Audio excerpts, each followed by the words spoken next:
किस पार्टी की विचारधारा से प्रभावित हैं तो किस पार्टी के साथ जाके लड़ना चाहें? जी, मैं पहले छात्र संघ चुनाव से पहले मैं विद्यार्थी परिषद का कार्यकर्ता था, काम करता था। कोई कारण ऐसे रहे जिसकी वजह से टिकट नहीं मिल पाया, पर उसके बाद से अभी तक निर्दलीय हूँ।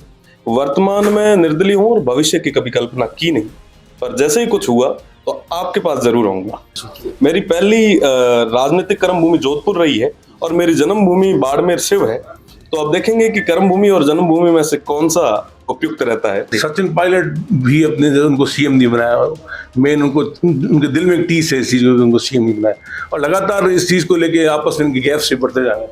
तो क्या सीएम बनना चाहिए था या उनका जो हक है उनको मिलना चाहिए था? देखिए साहब, हमारे हाथ में न जे होती नहीं तो ईद बैठोड़ा हुआ में न केरा मात चिड़ी मार दे तो, पर ए हाथ में है असो राहुल जी रहे तो वो तय करे कि कहना मुख्यमंत्री बनाणु नहीं बनाणु, पर हमारे हाथ में हो तो पक्की ये कमरे में ना बाहर में कौन बन दे तो। बीजेपी अभी बढ़िया काम कर रहे हैं और नए प्रदेश अध्यक्ष जी को खूब खूब बधाई। वसुंधरा जी पहले भी मुख्यमंत्री रह चुके हैं, 2 बार मुख्यमंत्री रह चुके हैं। उनको प्रदेश का पूरे तरीके से हर एक कोने का, हर एक सीट का पूरे तरीके से आंकलन कर रखा है उन्होंने।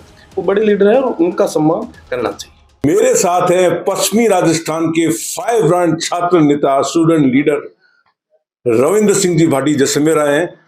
पूछेंगे, अभी राजनीति काफी गरमाई हुई है राजस्थान की, ये भी बहुत चुनाव की तैयारी में मेहनत कर रहे हैं, प्रयास कर रहे हैं। पूछेंगे क्या तैयारी है। रविंद्र सिंह जी, स्वागत है आपका। और जो बातें आ रही है, कयास लगाए जा रहे हैं कि आप इस बार फर्स्ट टाइम जो है मेले का चुनाव लड़ने की तैयारी है, तो क्या तैयारी है और किस पार्टी से जो है आपने सोचा है? धन्यवाद आप लोग। जहाँ रही बात तैयारी रही, तो हर एक नेता रो कर्तव्य है राजधर्म के कि वो जनता की सेवा करे, और जनता जनता के पास में ये है कि जनता जैसे चाहेगी उसे जिता के आगे भेजेगी। हम सब जनता की सेवा कर रहे हैं, जो जनता ने तय किया होगा वो हमें स्वीकार है। आपने क्या निर्णय किया? आपकी खुद की अंतरात्मा क्या कहती है? चुनाव लड़ना है, नहीं लड़ना है? ये लड़ना है तो किस पार्टी के साथ, किस पार्टी से टिकट आपको मिले या निर्दलीय? अभी काम कर रहे हैं धरातल पर। जैसा कि 2019 में जब मुझे मौका मिला छात्रों की सेवा करने के लिए, तो उस समय छात्रों के हित में काम कर रहे थे, और जैसे ही नए छात्र संघ अध्यक्ष आए तो हम कहीं ना कहीं जनता के बीच में, जनता के जो मूलभूत जो आवश्यकताएं हैं, जो उनकी समस्या है, उन पे काम कर रहे हैं। और अभी तक 7 से 8 महीने हैं। जनता ने अगर तय कर लिया, जनता ने अगर कहा कि चुनाव लड़ना है तो चुनाव लड़ेंगे, जनता ने कहा कि अभी वेट करना है तो वेट करेंगे। किस पार्टी की विचारधारा से प्रभावित हैं तो किस पार्टी के साथ जाके लड़ना चाहें? जी, मैं पहले छात्र संघ चुनाव से पहले मैं विद्यार्थी परिषद का कार्यकर्ता था, काम करता था। कोई कारण ऐसे रहे जिसकी वजह से टिकट नहीं मिल पाया, पर उसके बाद से अभी तक निर्दलीय हूँ। वर्तमान में निर्दलीय हूँ और भविष्य की कभी कल्पना की नहीं, पर जैसे ही कुछ हुआ तो आपके पास जरूर आऊंगा। और कहाँ से सोचा है, मतलब अपना कर्म भूमि जो है, राजनीतिक कर्म भूमि पहली दफे कहाँ से बनाने की सोची? मेरी पहली राजनीतिक कर्मभूमि जोधपुर रही है और मेरी जन्मभूमि बाड़मेर शिव है। तो अब देखेंगे कि कर्मभूमि और जन्मभूमि में से कौन सा उपयुक्त रहता है। समय के साथ साथ उसका भी हल हो जाएगा। जहां तक शिव की बात आपने बताई, आपने शिव में चूंकि अमीन खां का काफी होल्ड है, वहां पे वोट बैंक भी है। अभी ओवैसी भी जो है लगातार वहां पे विजिट किए हैं, वहां पे कई सभाएं की हैं। तो क्या लग रहा है इसका फायदा आपको हो सकता है यदि आप शिव से चुनाव लड़ते हैं? क्योंकि अमीन खां के खिलाफ काफी ओवैसी भी बोले हैं, तो उसका फायदा आपको मिल भी सकता है यदि आप चुनाव लड़ते हैं तो। उगम, अमीन खान साहब ठीक है, वैचारिक रूप से हम अलग हो सकते हैं, पर एक सुलझे हुए नेता है, उसमें कोई डाउट नहीं है। और रही बात आपने जैसे ओवैसी जी की कही, उनके पास अधिकार है कि वो चुनाव लड़े, वो अपना काम कर रहे हैं। और अमीन खान साहब एक जो कहते हैं कि नेगेटिव लीडर नहीं है, मैं तारीफ करता हूँ, खुले मन से करता हूँ कि वो एक सुलझे हुए नेता है। और साथ ही साथ में सब अपना अपना काम करेंगे। चुनाव के अंदर क्या करेंगे कि कबड्डी में ना कोई काको को निवे, तो जब चुनाव आएंगे सबके पास अधिकार है, सब चुनाव लड़ेंगे, मजबूती से लड़ेंगे। ठीक है, चुनाव के समय तक चुनावी बातें होगी, चुनावी उठापटक होगी, उसके बाद में सब मिलकर काम करेंगे। जहां तक राजस्थान की राजनीति की बात करें, मतलब किससे प्रभावित है, भाजपा से या अशोक गहलोत की कांग्रेस सरकार से? मैं वर्तमान में निर्दलीय हूँ, और निर्दलीय के तौर पर अगर बात करूं तो प्रदेश की सरकार ने कई सारी योजनाएं अच्छी लाई। जैसे हम थोड़ी देर पहले बात कर रहे थे कि हेल्थ को लेके काफी अच्छा प्रदेश की सरकार ने किया, तो उन चीजों को हम अप्रिशिएट भी करते हैं। साथ ही साथ में जब नकल प्रकरण देखते हैं, जब पेपर लीक का जैसे देखते हैं, तो पुरजोर तरीके से युवा होने के नाते मैं विरोध भी दर्ज करवाता हूँ। तो कुछ अच्छाइयां जो है उनको अप्रिशिएट करते हैं, और जो नेगेटिव चीजें हैं तो प्रदेश के मुखिया जी जैसे कि हमारे मारवाड़ से हैं, तो उनसे निवेदन भी कई बार जाके भी किया कि ये जो चीजें हैं इनको आप हल करने का प्रयास करें। तो बढ़िया है, चल रहा है, जो पॉजिटिव है उनके साथ में। लेकिन सबसे बड़ी से आपने अभी नकल की प्रकरण की बात की, आरपीसी के भी जो कटारा जी उनको भी इन्वॉल्वमेंट की उनकी बात सामने आई है, तो क्या लग रहा है छात्रों का भविष्य भी अंधकार में हो रहा है, लगातार पेपर लीक हो रहे हैं। तो जहां तक आप छात्र संघ के नेता भी रहे हैं और अभी भी फायर ब्रांड के लीडर ग्रुप में आप प्रतिष्ठित जगह पे वो है, तो क्या लगना चाहिए कि ये सब जो बार बार ये चीजें हो रही है, मतलब बिल्कुल साहब, प्रदेश की सरकार पर से युवाओं का भरोसा उठता जा रहा है। आज के समय में आप सोचिए कि एक युवा जो गांव से निकलकर दूर दराज शहर में जाता है, वहां पे कमरे में रह के महंगी महंगी कोचिंगों में, कोचिंग इंस्टीट्यूट में पढ़ के बड़ी मुश्किल से अपनी फीस दे के वो तैयारी करता है, और जब एग्जाम देखकर वो वापस घर पहुंचता है और वो एक हेडलाइन चलती हुई देखता है, ब्रेकिंग न्यूज देखता है कि भैया पेपर ही आउट हो गया, आप सोचो कि उस पर क्या गुजर रही होगी। और ऐसे कई सारे हमारे हजारों की संख्या में, लाखों की संख्या में युवा है जिनका कहीं ना कहीं भविष्य गर्त में जा रहा है। तो मैं पहले भी निवेदन कर चुका हूं और आपके चैनल के माध्यम से निवेदन करना चाहूंगा प्रदेश के मुखिया जी से कि ये जो चीजें हैं इनको आप हल करवाइए। अगर ये हल नहीं होती है तो किसी भी सूरत में आप वापस आने का सपना नहीं देख सकते। और जहां तक जैसे आपने बताया कि सिस्टम जो है पूरा ऐसे कलॉप्स टाइप हो रखा है, बार बार अभी भी कल कोई किसी का पेपर आउट होने के बाद ही जयनारायण व्यास यूनिवर्सिटी का, तो लगातार कुछ न कुछ लगातार चल रहा है, तो क्या सिस्टम पूरा कलॉप्स हो रहा है क्या? लापरवाही प्रशासन की है, सिस्टम की है, कहीं ना कहीं ये मिली भक्ति के बिना, जैसे कि अभी कटारा जी का और कल परसों का ये जो एपिसोड हम देख ही रहे हैं, सिस्टम की मिली भगत के बिना ये कोई काम नहीं हो सकता। आज से पहले भी कई सारे एग्जाम्स हुए, कभी सुना नहीं, पर प्रदेश की सरकार में, वर्तमान सरकार के अंदर कोई भी पेपर पूरे तरीके से सही नहीं हो पाया। तो ये पूरे तरीके से लापरवाही और इनकी अनियमितता है।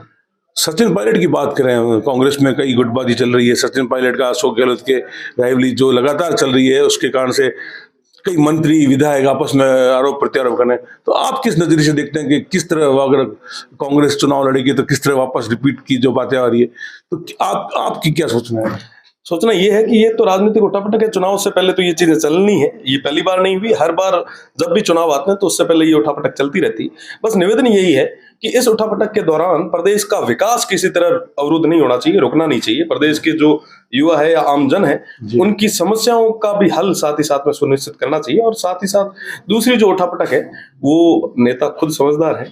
आज जो मेरे से ज्यादा 10-10 चुनाव लड़के आ चुके हैं, मेरे जितनी मैं 25 साल का हो गया हूं, और अगर गहलोत साहब की बात करूं तो उनकी 40 से 50 साल की पॉलिटिकल करियर को हो चुका है। तो वो ज्यादा समझते हैं। प्रदेश की सरकार, प्रदेश को लेके, उनके आमजन को लेके वो थोड़े अवेयर है। बाकी जो उठापटक है वो तो चलती है। सचिन पायलट भी अपने उनको सीएम नहीं बनाया, मेन उनको उनके दिल में एक टीस है इस चीज को, उनको सीएम नहीं बनाया, और लगातार इस चीज को लेके आपस में इनके गैप से बढ़ते जा रहे हैं। तो क्या सीएम बनना चाहिए था या उनका जो हक है उनको मिलना चाहिए था?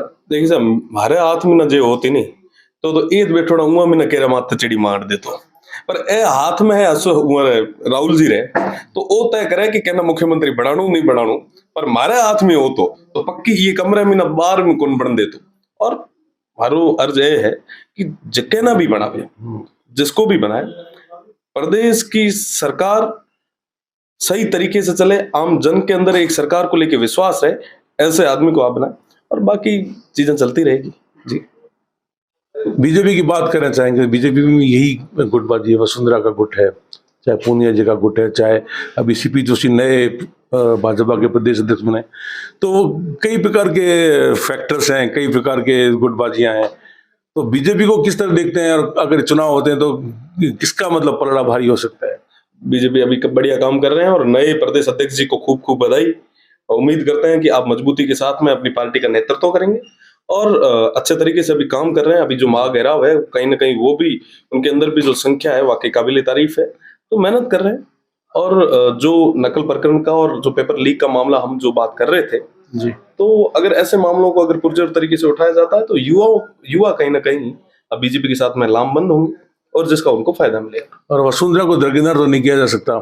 यदि वसुंधरा को मतलब सीएम का दावेदार नहीं बनाते हैं तो क्या लगता है पार्टी को कितना नुकसान होगा? देखिए, वो बड़े लीडर हैं। वसुंधरा जी पहले भी मुख्यमंत्री रह चुके हैं, 2 बार मुख्यमंत्री रह चुके हैं। उनको प्रदेश का पूरे तरीके से हर एक कोने का, हर एक सीट का पूरी तरीके से आंकलन कर रखा है उन्होंने, वो बड़े लीडर है और उनका सम्मान करना चाहिए।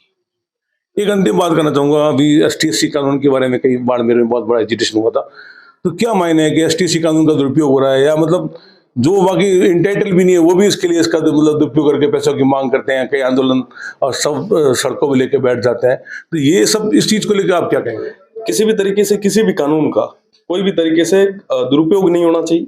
अगर दुरुपयोग होता है तो सरकार उसको लेके संज्ञान में ले, उसको कोर्ट संज्ञान में ले, और ये जो चीजें हैं उनको क्लियर करने का प्रयास करें। कहीं ना कहीं इससे लॉ एंड ऑर्डर से आमजन का विश्वास उठने लग जाता है। और अभी का जो मामला है उसके मामले में आपको बता दूं कि दोषी या आरोपी कोई जो भी होता है उसकी कोई जाति नहीं होती। उसको जाति के आधार पर तोड़ कर, डिवाइड करके उस पर राजनीतिक रोटियां सेकने वाले उन नेता जो गिद्ध के रूप में उन लाशों पे आके बैठ जाते हैं, उनको हमें दरकिनार करना चाहिए।